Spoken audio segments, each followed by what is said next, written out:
Hello learners, welcome back another video. Students wings के इस YouTube channel पर आप सभी का स्वागत है। आप चैनल पे पहली बार है तो प्लीज़ चैनल को सब्सक्राइब कीजिए और ऑल नोटिफिकेशन अलाउ कीजिए ताकि आपको हर वीडियो की लेटेस्ट अपडेट मिले सबसे पहले। तो सबसे पहले आप चैनल को सब्सक्राइब कर लीजिए। आप पहली बार अगर चैनल पे विजिट कर रहे हैं तो coordinate PSC entrance test PET 2023, ये पीएससी एंट्रेंस टेस्ट है 2023 का। तो कौन सी यूनिवर्सिटी का है ये मैं आपको बता दूँ। महाराजा गंगा सिंह यूनिवर्सिटी बीकानेर का एंट्रेंस टेस्ट है जो 2023 की एक स्टेट यूनिवर्सिटी है। ठीक है, तो number of seats of available for PhD. तो इस नोटिफिकेशन में पीएचडी की सीटों के बारे में बता रखा है, एग्जाम फॉर्म स्टार्ट है उसके बारे में बता रखा है और सिलेबस के बारे में आपको बताया जाएगा और सिलेबस भी डिस्कस किया जाएगा। तो किस सब्जेक्ट में कितनी सीटें वैकेंट हैं इनके बारे में आप यहाँ पे देखेंगे। बोटनी 57 सीटें हैं, केमिस्ट्री में 48 सीट है, कॉमर्स में 12 सीट है और कंप्यूटर साइंस में 6 है, एजुकेशन में 10 है, इंग्लिश में 64 है, एनवायरनमेंट साइंस में 20 है, ज्योग्राफी में 52 है, जियोलॉजी में 8 सीट है, हिंदी में 26 है, हिस्ट्री में 34 सीट है, होम साइंस में 5 सीट अवेलेबल है, जेनियोलॉजी इसमें 3 सीट अवेलेबल है, मैथमेटिक्स में 12 सीट है, माइक्रो बायोलॉजी में 10 सीट है, फिलोसॉफी में 7 सीट अवेलेबल है। अब आगे बात करेंगे, फिलोसॉफी में 7 सीट है, फिजिक्स में 35 सीट है, पॉलिटिकल साइंस में 47 है, पब्लिक एडमिनिस्ट्रेशन में 2 सीट अवेलेबल है, पंजाबी में 2 सीट है, संस्कृत में 40 सीट है 14 सीट है, साइकोलॉजी में 8 सीट है, उर्दू में 2 सीट है और जूलॉजी में 31 सीट अवेलेबल है। अब टोटल सीटें कितनी है? टोटल सीटें हैं 512 सीट है और अलग अलग सब्जेक्ट वाइज मैंने आपको सीटें यहाँ पे बता दी है और आप भी वीडियो को पॉज करके सीटें देख लीजिए। तो अब बात करेंगे हम कि इसका जो एग्ज़ाम प्रोसीजर है वो कब से स्टार्ट है, कब से इसकी जो लास्ट डेट एग्ज़ाम फॉर्म की वो कब है और इसके फॉर्म कब से स्टार्ट हो रहे हैं। तो महाराजा गंगा सिंह विश्वविद्यालय बीकानेर यहाँ पे ईमेल दे रखी है, कोई भी आपको इन्फॉर्मेशन लेनी है तो आप इस ईमेल पे ईमेल भेज सकते हैं। अब यहाँ पे पीएससी प्रवेश परीक्षा 2023 दिनांक 30/11/2023 को ये नोटिफिकेशन आया था। विश्वविद्यालय अनुदान आयोग नई दिल्ली की अधिसूचना 7/11/2022 एवं विश्वविद्यालय शोध अध्यादेश 101 के अनुसरण में विश्वविद्यालय द्वारा विभिन्न विषयों में पीएचडी प्रवेश परीक्षा 2023 हेतु ऑनलाइन आवेदन विश्वविद्यालय वेबसाइट, ठीक है, ये वेबसाइट दे रखी है, पर दिनांक 2/12/2023 को से दिनांक 16/2/2023 तक आमंत्रित किए जा रहे हैं। मतलब 2 दिसंबर से एग्जाम फॉर्म स्टार्ट होंगी और 16 दिसंबर तक एग्जाम फॉर्म चलने वाले हैं। तो एप्लीकेशन फॉर्म के लिए आपको टाइमिंग दे रखा है 15 डेज का। ऑनलाइन आवेदन करने एवं पात्रता संबंधित विस्तृत विवरण विश्वविद्यालय वेबसाइट पर उपलब्ध है। समस्त आवेदनकर्ताओं को परीक्षा में सम्मिलित होने की पूर्णतया अंतरिम अनुमति प्रदान की जाएगी। तो इसमें आपको बता दिया मैंने कि एग्जाम फॉर्म कब से स्टार्ट हो रहे हैं, मतलब कल से एग्जाम फॉर्म स्टार्ट होंगे, 12 दिसंबर से एग्जाम फॉर्म स्टार्ट होने वाले हैं और 16 दिसंबर तक एग्जाम फॉर्म चलेंगे। अब मैं आपको बता दूँ इस नोटिफिकेशन में online application United PhD entrance, ये चीज़ें मैंने आपको बता दी। इस नोटिफिकेशन के बारे में यहाँ पे बता रखा है। यहाँ पे रिजर्वेशन सीट के बारे में यहाँ पे पॉलिसी फॉर स्टेट गवर्नमेंट के अनुसार जो सीटें हैं वो रिजर्व की गई हैं। एप्लीकेशन फॉर्म स्टार्टिंग की जो डेट है वो मैंने आपको बता दी और लास्ट डेट कब है ये यहाँ पे दे रखा है, ठीक है। और इसमें जो एप्लीकेशन फॉर्म की जो फीस है उसके बारे में मैं आपको बता दूँ। एप्लीकेशन फॉर्म की जो फीस है 3,000 रुपये for candidate for universe category OBC और इनके लिए 25 है। जो यूनिवर्स कैटेगरी मतलब यूआर कैटेगरी में जो कैंडिडेट है उनको 3,000 रुपये फीस पे करनी होगी और जो अदर कैटेगरी जो ओबीसी में है उनको 3,000 रुपये और जो अदर कैटेगरी में कैंडिडेट जो नॉन क्रीमिलियर है और SC ST से बिलोंग करते हैं ओबीसी कैंडिडेट उनको 2500 रुपये फीस पे करनी होगी और जो यूआर कैटेगरी में आते हैं ओबीसी और जनरल वाले उनको 3,000 रुपये फीस पे करनी होगी, ठीक है। Candidate must keep on print out for application form to for paid fees of this personal record. इसमें यहाँ पे दे रखा है last date for submission online application 16 December है ऑनलाइन सबमिशन की और 22 December 2023 submission for hard copy application for from in the office of coordinate PET 2023। Hard copy the application form received 22/12/2023 5 में will not be and trend in any cases the hard copy of the application form must be send by speed post or by hand only, not be courier or any other agency.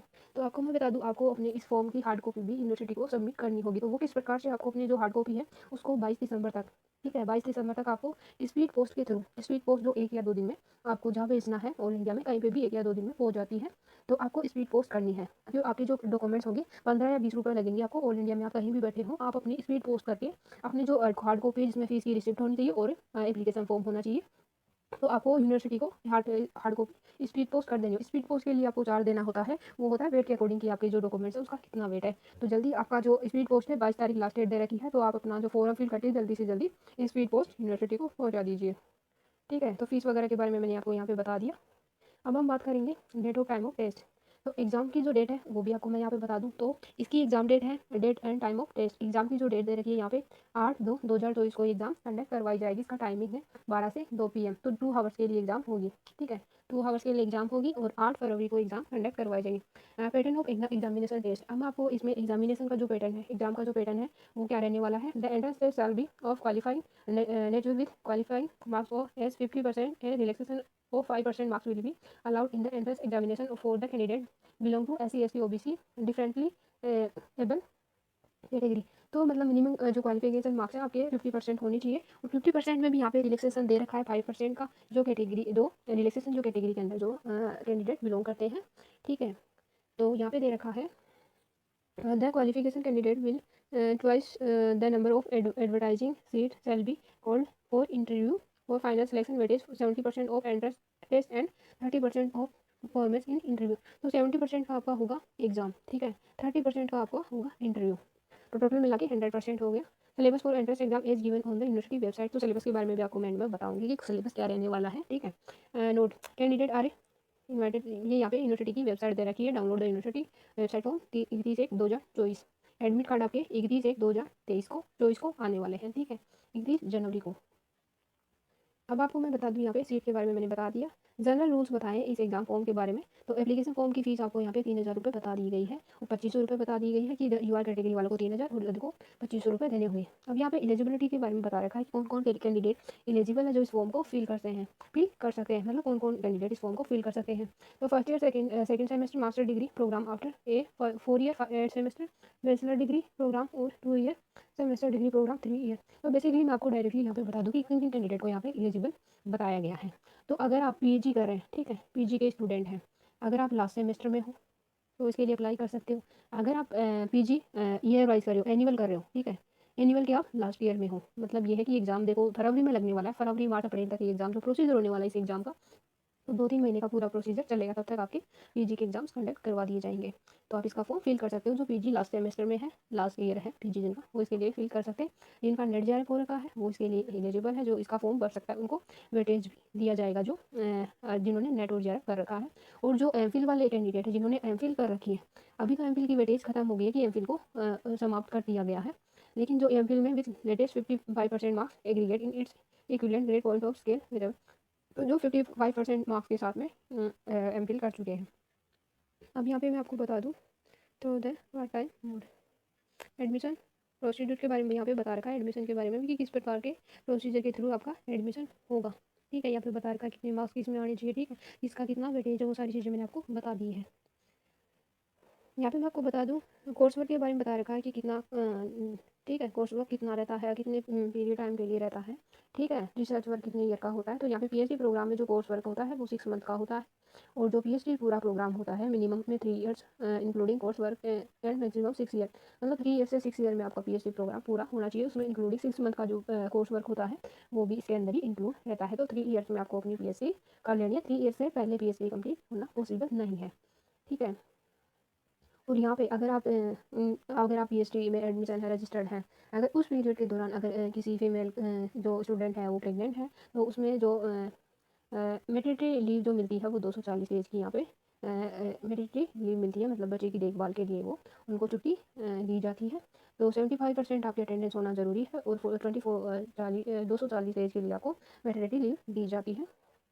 अब मैं यहाँ पे बता दूँ आपको इसमें जो exam के बारे में बता रखा है, ड्यूरेशन ऑफिस आवर्स के बारे में, जो एप्लीकेशन फॉर्म की जो आपके एप्लीकेशन फॉर्म के रिगार्डिंग आपको कोई क्वेरीज है तो आप उस क्वेरीज को 10 AM to 5 PM ऑफिशियली जो वेबसाइट ऑफिशियली जो ईमेल आईडी है यूनिवर्सिटी की वहाँ पे मेल करके उसका आंसर प्राप्त कर सकते हैं। ऑफिशियल टाइम में आपको कॉन्टैक्ट नंबर भी दिए जाएंगे उनमें, ताकि आप किसी भी क्वेरी को लेके आप परेशान ना हो, डायरेक्ट आपका कॉन्टैक्ट हो सके।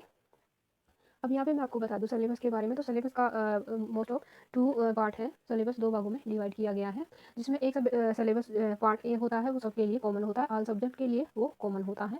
जो सेकंड पार्ट होता है बी वो होता है सब्जेक्ट वाइज। तो आपको मैं यहाँ पे बता दूँ जो कॉमन जो रिसर्च मेथडोलॉजी जो सब्जेक्ट है जो पार्ट ए है उसका पार्ट ए सबके लिए कॉमन है, common for all subject research methodology.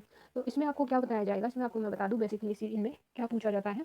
तो आप अगर जिस फील्ड में जाना चाह रहे हो कि आप रिसर्च में जाना चाहते हो, ये पेपर है रिसर्च पर्पज से, ठीक है, तो आप जब रिसर्च करना चाह रहे हो तो आपको ये पता होना चाहिए कि इसमें जो 3 ईयर्स का जो टाइम होता है उसमें रिसर्च किस प्रकार से की जाती है। सबसे मेन ये होता है कि आपका बेसिक जो आईक्यू है वो चेक किया जाता है इस प्रकार के एग्जाम में कि आप जिस फील्ड में जाना चाहते हो उसके बारे में आपकी थिंकिंग क्या है, आपको उसके बारे में पता है भी या फिर नहीं है। तो रिसर्च मेथोडोलॉजी में आपको मीनिंग वगैरह ये सब चीज़ें, यूटिलिटी वगैरह, फंक्शंस वगैरह, ऑब्जेक्ट्स वगैरह, कॉन्सेप्ट थ्योरीज, इन सब के बारे में बेसिक सबको पता होता है। ठीक है। तो आपको क्या करना है इसके अंदर, आपको रिसर्च के बारे में कि किस प्रकार से रिसर्च किया जाता है। सबसे मेन चीज़ ये होती है सिनॉप्सिस क्या होती है, कोर्स वर्क कितना होता है। ठीक है। और जो यूजीसी की जो गाइडलाइंस के अकॉर्डिंग जो एनईपी 2020 है उसके अकॉर्डिंग क्या क्या चेंजेस आए हैं। ठीक है। थीसिस वगैरह या कितनी परसेंट थीसिस हम किसी की कॉपी कर सकते हैं, वो सब क्या है, थीसिस वर्क किस प्रकार से किया जाता है, एक रिसर्च की जो प्रोसेस होती है वो क्या होती है। क्योंकि इन सब एग्जामों में प्रोसीजर जो स्टेप्स वाले क्वेश्चन होते हैं, चरण जो पूछे जाते हैं वो सब पूछे जाते हैं। तो यहाँ पे जो डाटा कलेक्शन के बारे में पूछ रखा है, रिसर्च की डिज़ाइन कैसी होनी चाहिए। ठीक है। यहाँ पे बेसिक बेसिक मेन टॉपिक आप यहाँ पे देखोगे। रिसर्च के फंक्शंस दे रखे हैं जिसमें meaning, objective, utility, concept of theory. ठीक है। ये सब पूछ रखा है। आइडेंटिफिकेशन एंड फॉर्मुलेशन पूछ रखा है। फिर यहाँ पे research design features and good research design, मतलब ये सब बारे में पूछ रखा है। फिर डाटा कलेक्शन हो गया, सैम्पलिंग हो गई, interpretation and data, paper writing, ये सब हो गया, रिपोर्टिंग एंड थीसिस राइटिंग हो गया। ठीक है। यहाँ पे फिर रिसर्च एंड एथिक्स, एनवायरमेंट, जो रिसर्च एथिक्स है। ठीक है। एथिक्स के बारे में आपको सबसे पहले पता होना चाहिए कि आप कोई भी रिसर्च कर रहे हो तो उसके एथिक्स क्या होनी चाहिए। एनवायरमेंट इम्पैक्ट क्या है इनका, एथिकल इशू क्या है, एथिकल कमिटीज़ क्या है, लॉ, ट्रेड रिलेटेड एस्पेक्ट और intellectual property rights, ethics issue. तो 8वां पॉइंट सबसे मेन इंपॉर्टेंट रहता है। तो इसको आप जो 8 पॉइंट है उनको अच्छे से आपको करना है। इसमें क्या क्या सिलेबस में क्या क्या टॉपिक्स दे रखे हैं, हाइपोथेसिस के बारे में, टाइप्स ऑफ रिसर्च के बारे में पूछ रखा है। ठीक है। रिसर्च डिजाइनिंग हो गई। ठीक है। सैम्पलिंग किस प्रकार से लेना है, डाटा किस प्रकार से लेना है, प्राइमरी या फिर सेकेंडरी, या फिर आप सेकेंडरी डाटा भी लेते हो तो उसमें से कितना परसेंट आप ले सकते हो, किसी की थीसिस में कितना परसेंट सेकेंडरी डाटा आप ले सकते हो। तो ये सब चीज़ें आपको पार्ट 1 में तैयार करनी है। और जो पार्ट बी है, सिलेबस का जो पार्ट बी है, आपको मैं यहाँ पे बता दूँ इन सब के बारे में। जो पीएचडी में जो रेफर्स बुक की गई है कि आप इस एग्जाम को क्रैक करने के लिए ये बुकें रेफर्स कर सकते हैं। ठीक है। 10 बुक्स के बारे में यहाँ पे बता रखा है, तो आप ये बुक्स जरूर देख लीजिएगा। अब हम आपको मैं यहाँ पे बता दूँ सिलेबस और PhD entrance test section B. Section B में मैं आपको बता दूँ कि आप जैसे नेट एग्जाम की प्रिपरेशन करते हो उसमें बेसिकली 2 सब्जेक्ट होते हैं, 2 पेपर लगते हैं, जिसमें फर्स्ट पेपर होता है वो सबके लिए कॉमन होता है। ठीक है। सीएसआई के लिए अलग है, यूजीसी के लिए सबके लिए कॉमन है। तो यहाँ पे मैं आपको बता दूँ, फर्स्ट पार्ट मैंने आपको बता दिया कि रिसर्च मेथडोलॉजी से वाकई क्वेश्चन पुट अप किए जाएंगे। जो सेकंड है part B, syllabus of section B, subject specific will be same as the UGC CSR NET examination and can be open for the website. तो आप ऑफिशियली वेबसाइट जो syllabus वाली है यहाँ से ये सिलेबस कवर कर सकते हैं। यूजीसी का तो यहाँ से मिलेगा आपको। ठीक है। और CSIR का यहाँ से आपको मिल जाएगा। तो इसमें जैसे आप नेट एग्जाम करे करते हो, सबसे मेन चीज़ ये है कि मैं कॉमर्स वालों को यहाँ पे बता दूँ कि जो कॉमर्स के स्टूडेंट हैं वो यहाँ पे थोड़ा सा कंफ्यूजन है कि हमने अगर स्पेसिफिक सब्जेक्ट में हमने मास्टर कर रखी है और जो महाराजा गंगा सिंह जो यूनिवर्सिटी है इनके जो पीएचडी एग्जाम 2023 को होने वाला है उसमें हम सब्जेक्ट किस प्रकार से सेलेक्ट करें। तो मैं आपको बता दूँ, आप नेट एग्जाम जो करे करते हो वो करते हो कॉमर्स में, और ये यूनिवर्सिटी जो एग्जाम करवा रही है वो भी कॉमर्स में ही है। तो कुछ लोगों को थोड़े से डाउट है कि हम अगर मैं मान लो कि कोई स्टूडेंट है वो EFM से है, कुछ ABST से है, कुछ BADM से। तो BADM वालों को ये कन्फ्यूजन रहता है कि मैंने BADM में बिजनेस एडमिनिस्ट्रेशन में मैंने मास्टर कर रखी है, तो क्या मैं कॉमर्स से अपना PhD कर सकता हूँ या फिर कर सकती हूँ। तो आप डेफिनेटली ये कर सकते हैं, क्योंकि अगर आप PhD जिस फील्ड में करना चाहते हो, जिस फील्ड में आप मास्टर कर चुके हो, जिस फील्ड में आप PhD करना चाहते हो, या फिर जो PG कर चुके हो, आप मान लो PG कर रखा उसने बिजनेस एडमिनिस्ट्रेशन में, तो आपके माइंड में एक चीज़ तो होगी कि मुझे रिसर्च करना इस फील्ड में करना है। ठीक है। बिजनेस साइड वाला सोचेगा कि मुझे मार्केटिंग में अपना जो PhD है वो करना है, कोई मार्केटिंग का कोई टॉपिक होना चाहिए, या फिर कोई ह्यूमन रिसोर्स वाला टॉपिक होना चाहिए, या फिर जो अदर है उसके बारे में एंटरप्रेन्योरशिप की ओर जाता है। तो आप जो टॉपिक सेलेक्ट करोगे वो आपके अकॉर्डिंग अपने सब्जेक्ट PG वाले सब्जेक्ट के अकॉर्डिंग सेलेक्ट करोगे, ना कि EFM और ABST के अकॉर्डिंग। तो आपको बिल्कुल भी कंफ्यूज नहीं होना है। अगर आप कॉमर्स से भी PhD करते हो तो आपको किसी प्रकार की कोई परेशानी का सामना नहीं करना पड़ेगा, क्योंकि आप नेट और JRF जो कर रहे हैं वो कॉमर्स सब्जेक्ट में ही कर रहे हैं। तो आई होप आपको सारी चीज़ें अच्छे से समझ में आ गई होगी, और मैंने सिलेबस के बारे में भी यहाँ पे डिटेल से बता दिया है। और आपका जो जनरल पेपर A है वो सबका कॉमन रहने वाला है, और आपको जो लिंक बताया है वहाँ से आपको ये PDF मिल जाएगी टेलीग्राम पे। तो आप वहाँ से अपना सिलेबस डाउनलोड कर लीजिए, या फिर स्पेशली मैं लेके आ जाऊँगी जो सब्जेक्ट वाइज जो सिलेबस है, वो जिसका भी क्वेरी आएगी मैं उसका सिलेबस डिस्कस कर लूँगी। तो आई होप आपको ये वीडियो अच्छा लगे तो लाइक करें, कमेंट करना ना भूलें, और अगर चैनल पर पहली बार विजिट कर रहे हैं तो प्लीज़ सब्सक्राइब कर लीजिए, और जिन्होंने आपको ये वीडियो भेजा उसको थैंक यू सो मच बोल दीजिए। तो thank you, have a great day, bye bye, take care.